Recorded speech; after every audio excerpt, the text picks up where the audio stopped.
नमस्कार, स्वागत है आप सभी का बिहार बुलेटिन में। आपके साथ मैं हूं पल्लवी रविंद्र सिंह। खबरों की शुरुआत करते हैं। राष्ट्रपति रामनाथ कोविंद 3 दिवसीय यात्रा पर बुधवार की दोपहर 1 बजे पटना पहुंच चुके हैं और आज बिहार विधानसभा भवन के शताब्दी समारोह कार्यक्रम में वे शामिल होंगे। सुबह वह विधानसभा परिसर पहुंचेंगे और तकरीबन 50 मीटर के कार्यक्रम में वह शामिल होंगे। आपको बताते चले, विधानसभा परिसर में राष्ट्रपति बोधि वृक्ष भी लगाएंगे। वहीं शताब्दी वर्ष स्तंभ का भी वो शिलान्यास करेंगे। इसके बाद शाम में बिहार विधानसभा के अध्यक्ष के आवास पर आयोजित डिनर पार्टी में राष्ट्रपति रामनाथ कोविंद शामिल होंगे। 22 अक्टूबर को पटना से दिल्ली के लिए रवाना हो जाएंगे। राष्ट्रपति 22 अक्टूबर को ही वे पटना महावीर मंदिर व पटना सिटी गुरुद्वारा भी जाएंगे। इसके बाद वे 11 बजे पटना से दिल्ली के लिए रवाना हो जाएंगे। राष्ट्रपति रामनाथ कोविंद वायुसेना के विशेष विमान से बुधवार को पटना पहुंचे थे। पटना के अलग अलग इलाकों में उनका कार्यक्रम हुआ था। पटना यात्रा को लेकर तमाम सुरक्षा इंतजाम पूरे कर लिए गए हैं। राष्ट्रपति के आगमन पर सुरक्षा कारणों से पटना एयरपोर्ट पर विमानों का परिचालन भी प्रभावित हुआ था। राष्ट्रपति के विमान के दिल्ली से उड़ान भरने के 20 मिनट पहले एवं 10 मिनट बाद तक कोई भी विमान को पटना के लिए उड़ान भरने की अनुमति नहीं दी गई थी। आपको बताते चले, राष्ट्रपति बनने के बाद रामनाथ कोविंद चौथी बार लगभग पटना आए हैं और आज शाम 7 बजे से राष्ट्रपति के सम्मान में बिहार विधानसभा के अध्यक्ष विजय कुमार सिन्हा के सरकारी आवास पर रात्रि भोज का आयोजन किया गया है। इस दौरान शारदा सिन्हा समेत कुल 77 कलाकारों की तरफ से सांस्कृतिक कार्यक्रम भी पेश किए जाएंगे। 22 अक्टूबर की सुबह राष्ट्रपति पटना के लिए निकलेंगे और 22 अक्टूबर को बुद्ध स्मृति पार्क जाने का उनका कार्यक्रम है। सुबह 9 बजे से वह बुद्ध स्मृति पार्क पहुंचेंगे। इस दौरान आम लोगों के लिए पार्क बंद रहेंगे। बुधवार को पटना पहुंचने के बाद एयरपोर्ट पर राज्यपाल फागू चौहान और मुख्यमंत्री नीतीश कुमार ने राष्ट्रपति की अगवानी की थी। इसके अलावा कई और खास लोगों ने राष्ट्रपति का भव्य स्वागत किया था। इसके बाद स्ट्रेट हैंगर में गार्ड ऑफ ऑनर दिया गया। राष्ट्रपति को पटना एयरपोर्ट पर स्वागत के लिए कई और नेता भी मौजूद रहे। तो आज विधानसभा शताब्दी समारोह से जुड़े राष्ट्रपति के कार्यक्रम में विपक्ष के ज्यादातर विधायक अनुपस्थित रहे।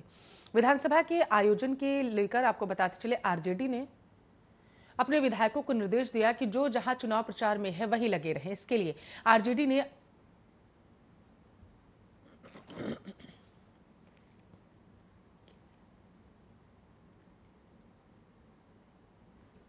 आपको बता चले, बिहार विधानसभा के अलग से कोई पत्र नहीं जारी किया गया था। बिहार विधानसभा के आयोजन में नेता प्रतिपक्ष तेजस्वी यादव भी भाग नहीं लेंगे। वे कुशेश्वर स्थान उपचुनाव प्रचार में गए हुए हैं। आरजेडी के विधायकों की भी ड्यूटी पार्टी ने तारापुर और कुशेश्वर स्थान के पंचायतों में लगा रखी है।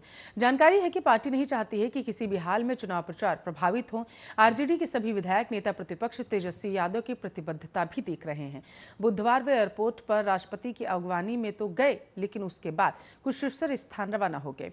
3-4 दिन वे वहीं रहे थे। और आपको बताते चले, भाजपा के वरिष्ठ नेता और राज्यसभा सदस्य सुशील मोदी ने कहा है कि शताब्दी समारोह में तेजस्वी की अनुपस्थिति मर्यादा का हनन है। जानकारी है कि विधानसभा में कुछ कमेटियों की बैठक भी रखी गई है।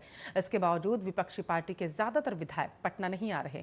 भाकपा माले ने, आपको बताते चले, विधानसभा के आयोजन को लेकर अपना गुस्सा शब्दों में बयान कर दिया है। माले के विधायक आयोजन में भाग लेंगे। आरजेडी के उपाध्यक्ष और आरजेडी समाचार पत्रिका के संपादक प्रेम कुमार मणि ने तो सोशल मीडिया पर कड़े शब्दों में आयोजन की आलोचना की।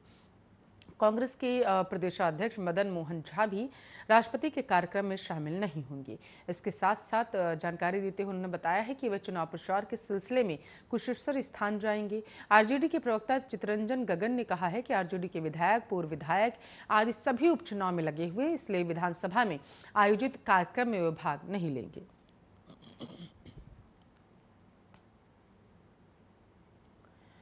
तो वहीं दूसरी तरफ बिहार के पूर्व मुख्यमंत्री जीतन राम मांझी ने भगवान राम पर एक बार फिर से विवादित बयान दे दिया। उन्होंने दिल्ली में अपनी पार्टी हिंदुस्तानी आवाम मोर्चा की राष्ट्रीय कार्यकारिणी की बैठक में प्रभु राम को फिर से काल्पनिक बताया। साथ ही रामायण के लेखक वाल्मीकि को राम से कई गुना बड़ा बताया है। आपको बताते चले, जीतन राम मांझी ने रामायण महाकाव्य के रचयिता महर्षि वाल्मीकि की जयंती पर उन्हें श्रद्धांजलि देने के बाद फिर से भगवान राम के अस्तित्व पर सवाल उठाते हुए काल्पनिक चरित्र बताया। आपको बता चले, हम सुप्रीमो ने कहा है कि महाकाव्य रामायण के लेखक महर्षि वाल्मीकि राम से हजारों गुना बड़े थे। हालांकि उन्होंने इसे अपना निजी विचार बताया है। साथ ही कहा कि वे किसी की भावनाओं को ठेस नहीं पहुंचाना चाहते। बताते चले कि यह पहली बार नहीं है कि जीतनराम मांझी ने ऐसा बयान दिया है। इससे पहले भी मांझी सितंबर में रामायण से जुड़ा विवादित बयान दे चुके हैं। पटना में मीडिया ने उनसे मध्य प्रदेश की तर्ज पर बिहार के स्कूली पाठ्यक्रम में रामायण को शामिल करने को लेकर सवाल पूछा था। तब उन्होंने पाठ्यक्रम में रामायण को शामिल करने की जरूरत तो बताई थी, लेकिन ये भी कहे गुजरे थे कि रामायण की कहानी सत्य पर आधारित नहीं है। उन्होंने कहा था कि श्री राम महापुरुष थे, वह इस बात को भी नहीं मानते। उन्होंने रामायण को काल्पनिक ग्रंथ बताया।